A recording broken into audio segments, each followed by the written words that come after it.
Ladies and gentlemen, I am SidAlpha. As many of you may or may not be aware, yesterday the Romine brothers dumped an unprecedented amount of quote-unquote new video games onto Steam's Greenlight. These games consisted of Merle, Wizard Extraordinaire 1, 2, and 3, Sarah to the Rescue 1, 2, 3, 4, and 5, Daisy's Sweet Time Cupcake Mania 1, 2, and 3, and Sinister Spiders 1 through 3. Now these games were easily identified as reskins of the same game. The same game as Wyatt Derp and Wyatt Derp 2, as well as Not in My Crapper, Assault on Zarturs 1 and 2, Withering Kingdoms 1 and 2, and Krog Wars, all simply done with different skins and sometimes only a camera shift, example being Wyatt Derp and Wyatt Derp 2. Now, I reported on this yesterday amidst a furious explosion of forum posts and cries of outrage from consumers in general. Now, I'm not sure whether or not Valve was paying attention to games being posted to Greenlight for once, or if the public outcry had something to do with it, but all of these reskins have since been marked incompatible by Valve and will not be allowed to pass through Greenlight. Now, a great many YouTubers have been doing their best to warn people about the travesty that is the average game from Digital Homicide for quite some time. A great many of them well before I stormed onto the scene and started causing ruckus in my own small, tiny little YouTuber way. It is also very well known by now that my fair play intentions have since evaporated completely after facing down numerous titles from the Romines. The simple fact that it has taken this long for Valve to respond or even to catch on simply boggles my mind a little bit, and at the same time leaves a lot of people simply shrugging and saying, "That's Valve." Now, this is definitely exceptionally standard for Steam support.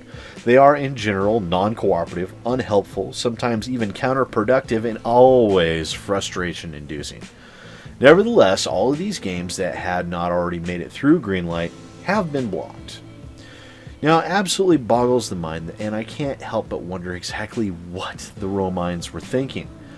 Did they honestly think they would be able to get away with this? Possibly. I mean, they have gotten reskinned clones of games through Greenlight before. They simply need the money and decide to take a chance? Again, this is also possible. It's obviously much easier to reskin clones en masse than it would be to spend time to develop even one passable video game. There's another possibility that they finally reached the point where all remaining fucks have been given and they simply decided to say, fuck it, and start shotgunning their clones out just to see if they could. Now, I think any of those are very likely, but I'm afraid we might not ever know for sure. I also know that the brothers Romine are paying attention to these videos of mine. Hell, it's been pointed out to me that one of them subscribes to my channel. Now, as such, I would like to offer the brothers Romine a chance to make a statement, rebut, or argue any of my previously made points, or whatever. And they are free to do this in whatever form they so desire. My contact email is in the About Me section of the channel. Please only use this for contacting me for the purposes of business. Brothers Romine are free to use it if they wish to send a statement or anything like that. I ask the average user not to use that email unless it is for business purposes. Simply using it to say, hey man, great job, please relegate that to the comments section. That's what it's there for, and you guys know that I read the comments. So they can contact me via email, which is in the About section of the channel, or you can leave a comment down below. I would be interested in if they really do have anything to say for themselves. However, guys, bear in mind, everyone, they are in the midst of a court case. So, yeah, they're still battling Jim Sterling, and that's still continuing on.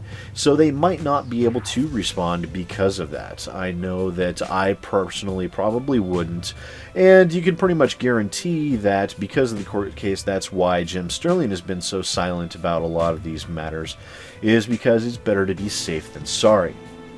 But whether or not they decide to respond, we'll see. I mean, even if it's a written or email only response, it'll be relayed unedited and in its entirety. So, yeah, we'll see. We'll see. In the meantime, ladies and gentlemen, thank you so much for watching, and I will see you next time. Hi there, boys and girls. Thanks for checking my video out. If you liked what you saw, don't forget to hit that like button and maybe even that subscribe button. Trust me, it works really good. Don't forget to share with your friends, and if you're interested in following me on Twitter and Facebook, the links for that are in the description down below. I also have a Patreon if you're interested in helping to support the growth of my channel, and the link for that is down below as well. And once again, thanks for watching and supporting my channel, guys. I really appreciate it.